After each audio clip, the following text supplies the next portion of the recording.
and a mango and a lemon. What is it? It's a flying dragon fruit is what it's called. And yeah, they're like in my top 3 favorite fruits.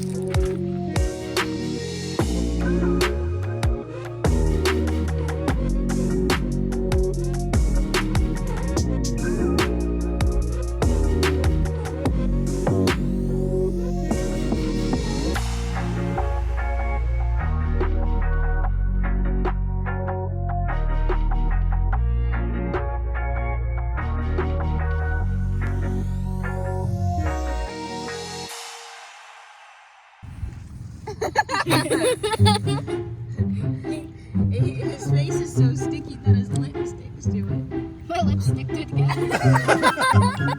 You ate a lot of dragon fruit, Mel.